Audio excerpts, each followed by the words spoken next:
I want to start off by saying that I have a deep appreciation for games that take a leap forward, like Alien Isolation for its inventive enemy AI, Quake for inventing the modern FPS, or even Link to the Past for the interactive world. For inventive as those games were, they were never perfect at all. In the case of From Software, they've had a history of improving the quality of their games over the years, as well as a history of making them extraordinarily hard.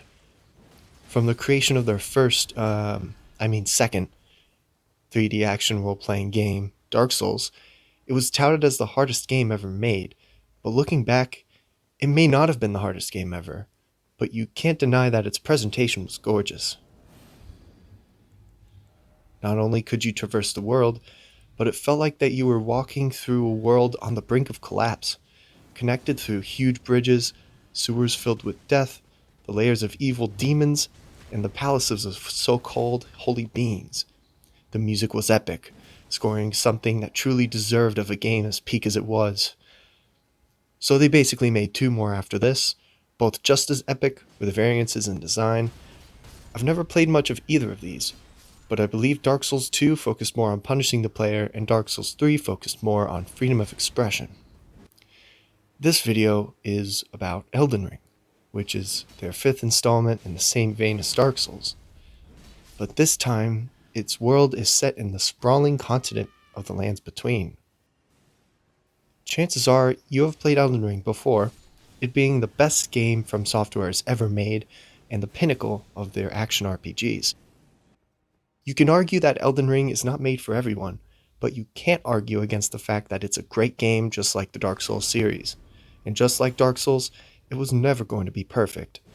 People will always find something to be mad about in a video game. Even when Dark Souls was at its peak, people claimed that beating it was too hard of a task for the regular gamer. Now, I haven't beaten it myself. I'm only saying this to give some context for how Elden Ring was received. A lot like how From Software shifted their ideologies between each Dark Souls, they did the same for Elden Ring.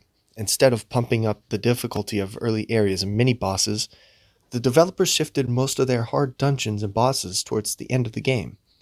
If you don't believe me, just look at any endgame area compared to Stormvale, the first real legacy dungeon you face. The enemies are more laid out sporadically in Stormvale, while in Crumbling Fair Missoula, enemies are purposefully placed close together in many areas.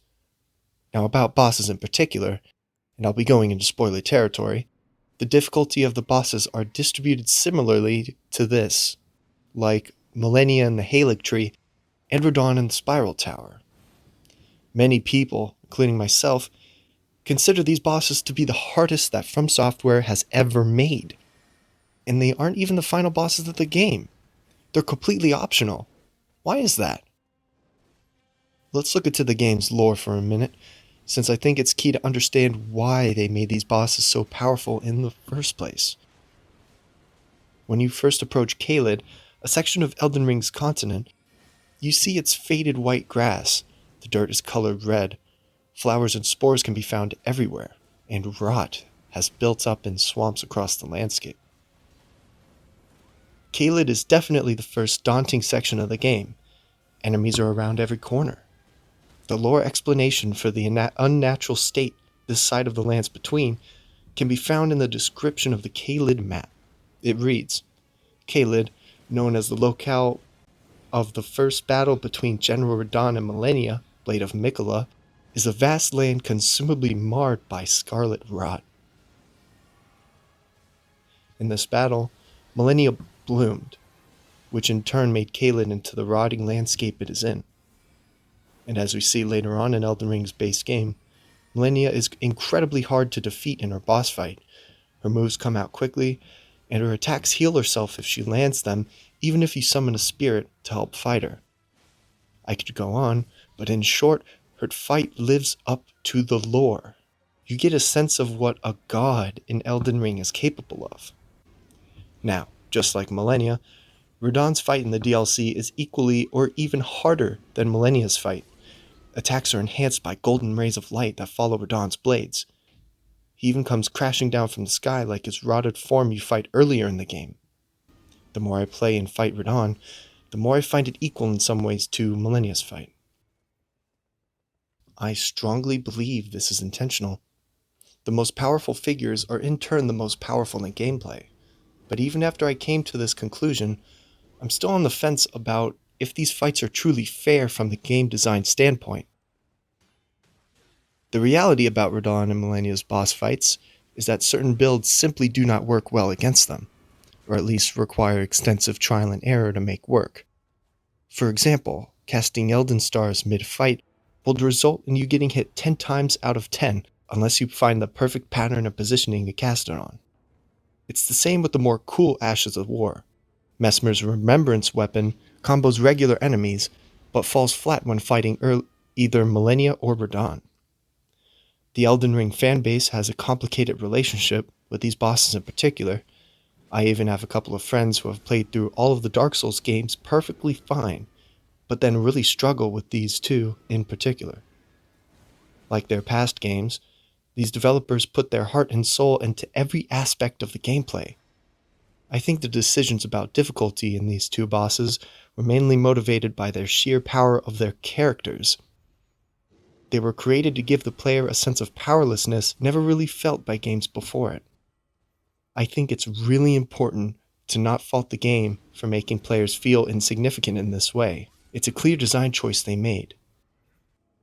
From Software knew what they were doing. They made two of the most unforgettable bosses in gaming, not just because they could, but because they told it in the game's environment.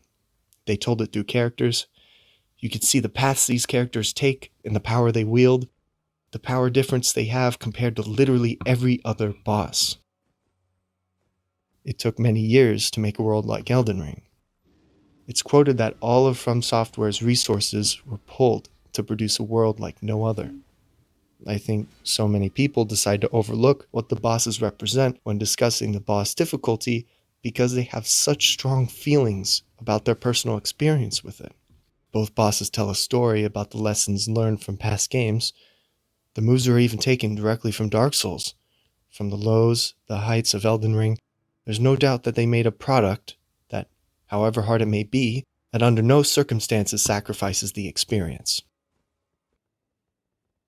Alright, with the discussion out of the way, thanks for watching. I've always wanted to make a video about Elden Ring in the past, and I think that's fitting that this is the first since I'm kind of in love with it.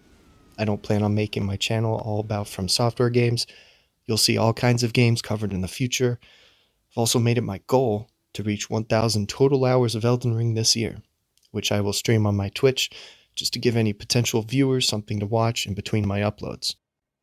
If you've enjoyed this video, make sure to link and subscribe. That's what it says. It's what it says in the script.